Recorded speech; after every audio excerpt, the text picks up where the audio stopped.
आपण पाहतात आदर्श भारत 24 न्यूज। सावनेर तालुक्यात 2 दिवसापासून वादळी पावसाचे सततचे सत्र सुरू आहे। पण याच्या मात्र खापा परिसरातील गडमी पेंढरी हेटेखेडा मोहगाव जंगली या गावांना चांगला तडाखा बसला आहे। या परिसरात सोमवार 19 मेला रात्री 10 वाजताच्या सुमारास वादळी वाऱ्यासह मुसळधार पाऊस झाला। या शेतकऱ्यांचे तसेच अनेकांचे नुकसान झाले।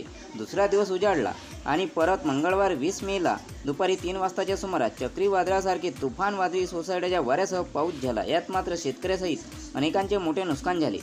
मोहगाव येथे कुसुम सिरसाम यांच्या घरावर मोठं चिंचेचे झाड कोसळलं। राजू पिपरेवार, पांडुरंग डोहळे यांच्या घरावरील 3 पत्रे उडाली। विद्युत खांब कोसळल्याने 3 वाजतापासून विद्युत पुरवठा बंद झाला। मोहगाव येथे गावात जाणाऱ्या मुख्य मार्गावर मोठे आंब्याचे झाड कोसळल्याने मोहगाववासियांचे दळणवळणाचा मार्ग बंद झाला होता।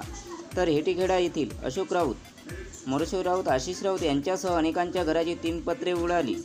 गडमी पेंढरी, मोहगाव जंगली, हेटेखेडा या परिसरात सततच्या 2 दिवस झालेल्या वादळी पावसाने फळबागांचे मोठे नुकसान झाले। मंगळवारला 3 वाजताच्या सुमारास प्रचंड वेगाने आलेल्या वादळी वाऱ्यामुळे दणादण उडाली। अनेक ठिकाणी मोठमोठी झाडे कोसळली। अनेकांच्या घरांची 3 पत्रे उडाली।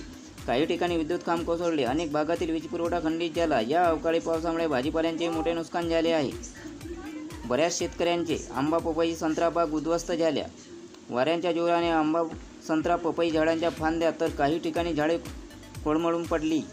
तुळशीराम कावडे, सदाशिव दुर्वे, युवराज कावडे, मूलचंद कावडे, रवींद्र काकडे, गेंदाल बावनकुळे, किशोर काकडे आदी परिसरातील शेतकऱ्यांच्या फळबागांचे मोठ्या प्रमाणात नुकसान झाले आहे। सततच्या 2 दिवस झालेल्या अवकाळी पावसाने शेतकऱ्यांचे मोठ्या प्रमाणात नुकसान झाल्याने या परिसरात शासनामार्फत नुकसानग्रस्तांची त्वरित चौकशी करून शेतकरी तसे इतर नुकसानग्रस्तांना नुकसान भरपाई देण्यात यावी, अशी मागणी सामाजिक कार्यकर्ते तथा शेतकरी रवींद्र काकडे, लोकेश डोहळे, सरपंच मोहगाव, हरीश चौधरी, उपसरपंच कोतुर्णा, ललित चौरेवार, माजी सरपंच किनापूर आदी ग्रामस्थांनी केली आहे।